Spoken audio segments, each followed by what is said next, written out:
महाराष्ट्रातील सर्व एस-टी प्रवाशांसाठी एक महत्त्वाची सूचना.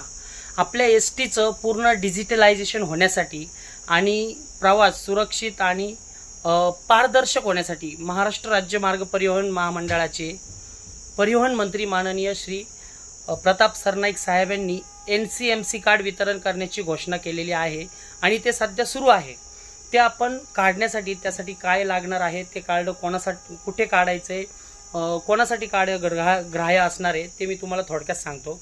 हे पहा, NCMC card, national common mobility card, हे कार्ड जे आहे ते सगळ्यात महत्त्वाचं तुम्हाला प्रत्येक पूर्ण महाराष्ट्रामध्ये प्रत्येक आगारामध्ये तसेच अधिकृत एजंट मार्फत हे कार्ड मिळणार आहे.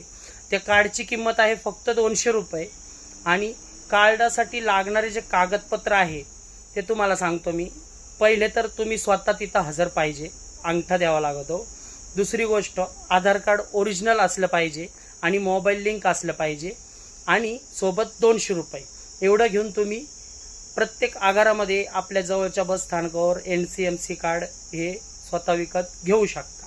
दुसरी गोष्ट, हे कार्ड कोणासाठी ग्राह्य आहे, कोणाला लागणार आहे, हे कार्ड जे आहे ते सर्वात प्रथम 75 पेक्षा जास्त असलेले अमृत ज्येष्ठ नागरिक त्यांच्यासाठी हे कार्ड काढायचं आहे त्यांनी पण, आणि 65 ते 75 पर्यंत वयाचे ज्येष्ठ नागरिक यांना सुद्धा हे कार्ड काढायचे आहे.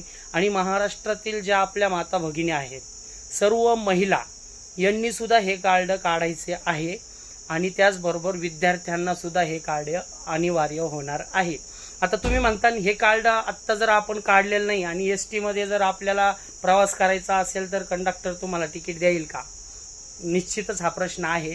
तर आत्तापर्यंत ह्या कार्डाचं वितरण सगळीकडे चालू आहे आणि ते आपापल्या पद्धतीने आपण काढून घ्यायचं आहे. पण जर तुम्ही आत्ता या स्थितीला जर प्रवास करत असाल तर आत्तापर्यंत कुठलीही अडचण तुम्हाला येणार नाही. अजून कुठलीही सूचना STने केली नाही की कार्ड असलं तरच तुम्हाला तिकीट दिलं जाईल. सर्व तिकीट व्यवस्थित चालू आहे.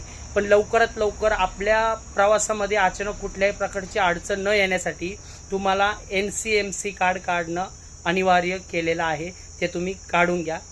धन्यवाद.